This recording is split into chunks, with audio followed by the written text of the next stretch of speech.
Bonjour à toutes et à tous. À l'occasion de la sortie du rapport Développement durable 2024 de BNP Paribas Personal Finance, j'ai le plaisir d'être à l'heure actuelle avec Vincent Sussfeld, directeur général délégué en charge des lignes de métier, mais aussi avec Miruna Sensiuk, directrice du développement durable, afin de revenir ensemble sur les différentes réalisations de 2024 par rapport aux engagements de BNP Paribas Personal Finance sur le sujet. Bonjour à tous les deux. Bonjour Nicolas. Bonjour Nicolas. On va commencer avec toi Vincent avec une première question. Comment BNP Paribas Personal Finance se positionne-t-elle aujourd'hui sur son marché et que mettez-vous en place pour assurer l'alignement entre objectifs business et engagement en faveur de la transition écologique et sociale ? Comme tu le sais Nicolas, BNP Paribas Personal Finance, cœur de son métier, c'est d'accompagner ses clients particuliers dans leurs besoins d'investissement, que ce soit pour leur maison ou pour leur mobilité ou pour leurs biens du quotidien. Donc ça, c'est le cœur de notre mission. Évidemment, ils font face à un certain nombre de choix pour répondre à l'évolution de leur mode de consommation face aux défis du changement climatique. Et donc, on a un certain nombre d'initiatives pour les accompagner avec des produits dédiés, soit face à la transition énergétique, soit pour les accompagner dans l'évolution de leur consommation de mobilité, en particulier de mobilité durable.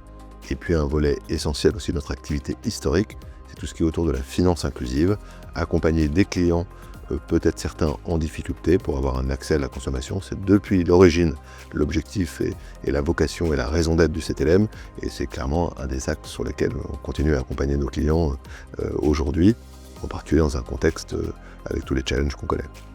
Miruna, l'année 2024 est une année particulière puisque le cap des 10 milliards d'encours durables a été atteint à fin 2024. Que t'inspire cette réalisation et quelle dynamique se dessine selon toi pour 2025 ? Effectivement, c'est un beau chiffre, 10 milliards.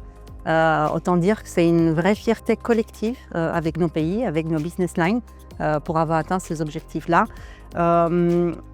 C'est un chiffre important parce qu'en même temps, il démontre qu'on a atteint un cap important. On représente aujourd'hui 9,2% des encours totaux d'EPF, toute la partie qui accompagne cette transition énergétique et sociale.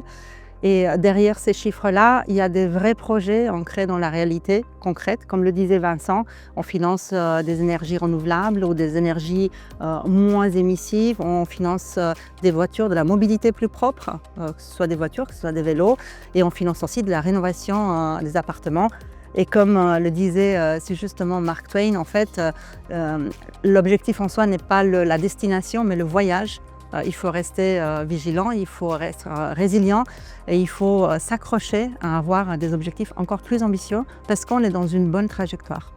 Vincent, un mot sur le contexte, accompagner ses clients et ses partenaires dans leur transformation. C'est pas toujours simple face aux défis géopolitiques, environnementaux ou encore sociaux. Comment est-ce que chez BNP Paribas Personal Finance, vous arrivez à mener tout cela ? Dans le contexte actuel, on ne peut pas négliger que ces sujets de coordonner les challenges de la fin du monde et de la fin du mois sont encore plus compliqués aujourd'hui qu'hier.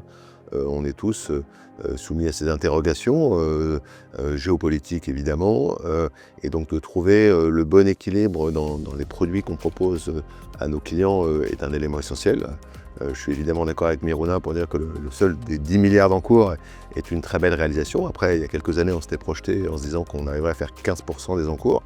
Aujourd'hui, on est à 9%, donc on voit qu'il y a encore un effort à faire pour arriver aux 15%. Maintenant, il faut tenir compte de la situation actuelle, post-situation de l'inflation en particulier. On a un certain nombre de nos clients qui sont face à des arbitrages compliqués. On sait qu'il y a un certain nombre de biens, en particulier automobiles, qui sont très chers. Et donc, on a un sujet de leur donner des solutions et de tenir compte des challenges qu'ils doivent relever sans être moralisateurs et en les accompagnant pour leur donner les bonnes solutions pour faire face à cet équilibre dans leur choix de consommation. Miruna, dans ce contexte, il y a un sujet stratégie. Comment est-ce que tu mobilises tes équipes sur cette trajectoire et quelles actions sont mises en place pour ancrer la durabilité dans la culture de l'entreprise et au cœur des métiers ?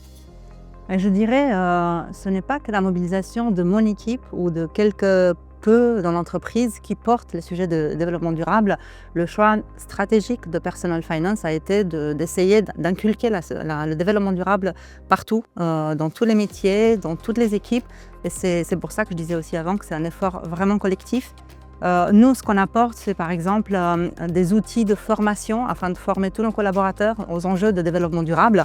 Par exemple, Engage for Impact, c'est un module développé en interne pour que tout le monde puisse voir ce qu'il peut en faire de ces sujets-là, de ces enjeux-là, dans son métier, dans son quotidien. Un autre enjeu important, ce sont les managers, parce que les managers peuvent accompagner leurs équipes en leur donnant la vision et traduire concrètement les objectifs qu'on a en développement durable et les aligner avec les objectifs de business au global d'EPF. Et en dernier point, c'est le développement de tableaux de bord et d'indicateurs qui nous montrent tous les trimestres aujourd'hui notre évolution sur les différents champs, différents indicateurs qu'on a choisi de suivre pour suivre le développement durable.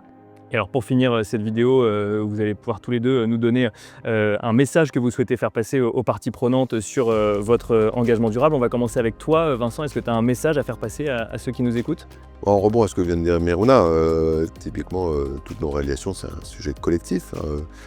Évidemment l'équipe développement durable joue un peu un rôle de vigie et d'éclairage, mais elle engage l'entreprise et l'ensemble des collaborateurs et aussi des parties prenantes à l'extérieur de l'entreprise dans des logiques potentiellement de coalition, parce que c'est des sujets qu'il faut qu'on adresse en commun, et c'est l'occasion aussi de faire référence à notre nouveau rapport développement durable.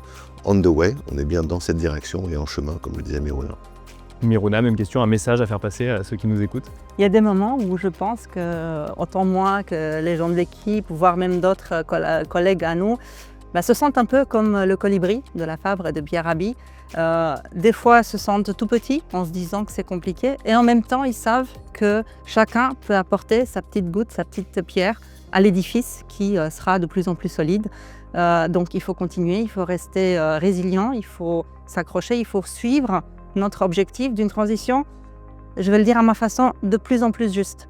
Le temps d'arriver à la vraie transition juste qu'on a comme objectif européen. Merci Miruna, merci Vincent, merci à vous également de nous avoir suivis et je vous souhaite une très bonne découverte du rapport développement durable de BNP Paribas Personal Finance 2024. À très vite.